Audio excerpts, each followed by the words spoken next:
It is the day after an invitation to the King of Fires winds up on Tung Furu's doorstep.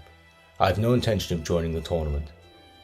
Shune and Meitenkun are wide-eyed at the first words their master speaks on the matter. What? What do you mean, Grandpa? Oh man, so we're sitting it out this time around? Seeing his pupils' shocked and disappointed faces, Tung shakes his head. Now, I didn't say that. You two should team up with the Kusanagi boy this time. Kyo Kusanagi? That's the one. Shune, Meitenkun. You grew up so much in the last tournament, both physically and mentally. You should have no trouble teaming up with other fighters. Think of this as part of your training. The old master holds out a couple of plane tickets to the two boys. Shune and Meitenkun each take one, staring intently at the text printed on them. As he watches his young disciples, Tung's expression softens. I shall speak with Kyo's father. Be careful on your journey to Japan. Benimaru and Nikaido, how'd you end up subbing in for Kyo? Fresh off the plane from China to Japan, the disciples make their way to the airport's exit, where they are unexpectedly greeted by Kyo's usual teammate Benimaru. As soon as he sees Shune's puzzled expression and Meitenkun nodding off, Benimaru chuckles bitterly and shrugs his shoulders. Apparently his hands are full with some other business, so he asked me to come instead. I don't remember agreeing to this. At Shune's astonishment, Benimaru puts a hand to his forehead, exasperated. It was only yesterday that Kyo had asked Benimaru to substitute for him. Daimon had been busy with his judo alliance, and Kyo had something else to attend to, so Benimaru figured he'd sit out the KOF this time around. But just as he was getting relaxed, he got a sudden call. After explaining this to Shune and Meitenkun, Benimaru turns to face the pair again. You don't mind if I join your team, do you? Not that you have much of a choice from the looks of it. Yeah, but I know we've fought before, it's just that we don't know a thing about each other. What if I lose control of my power and start going berserk? Shune clams up, swallowing his words. Benimaru frowns at the boy's downcast expression, but before he can say anything, a loud yawn pierces the silence. Don't worry about it, Shun. Shifting his pillow under his arm, Meitenkun tugs at the hem of Shune's clothes with his free hand. Surveying Benimaru and his fellow disciple with drowsy eyes, the boy smiles innocently. Besides, Master Tung said that this was part of our training, so why don't we all just get along, huh? Happy to team up with you, Benimaru.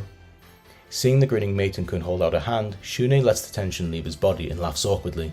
I guess you're right. Let's do this, Benimaru and Nikaido. Yeah, back at you two. As the three exchange handshakes, a plane rolls overhead. Shune and Meitenkun look up, catching sight of a white vapor trail cutting across the clear evening sky. Let's bring Grandpa back some good news, shall we? Sounds like a plan to me. Benimaru slaps his hands on the shoulders of the grinning disciples, cracking a smile of his own. Now then, how about we go celebrate our new team with a meal? It's on me, so feel free to go ham. Really and truly? Thanks a bunch, Benimaru. I say we go grab some Japanese barbecue. Come on, Meiten, mind your manners. Barbecue, you say? Okay, coming right up. Meitenkun practically jumps up and down in eagerness, while Shune frowns and jabs him with an elbow. Benimaru, however, pays the pair no mind, searching for a shop with the banner of a seasoned pro. Moments later, he thrusts his smartphone in front of the disciples. How about this spot? I went with some buds a while back. Pretty tasty. As he swipes through the photos on the screen, one after another, bewitching platters of what look like Japanese black wagyu appear, flanked by a luxurious assortment of side dishes. Shune and Meitenkun stare at the screen as gasps of wonder leave their lips.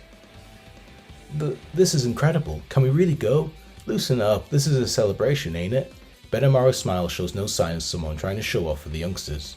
Shune lets his gaze fall from the man and mutters softly. Didn't expect that. Huh? You act showy and shallow, but you can look after people when it counts.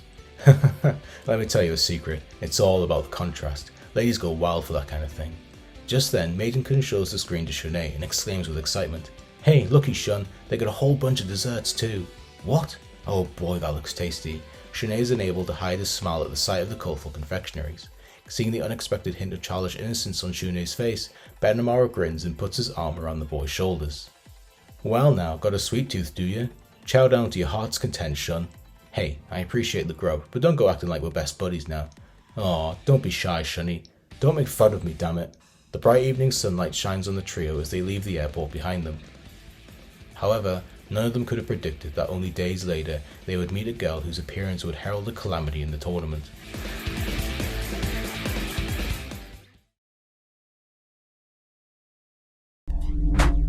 We await your return, warrior.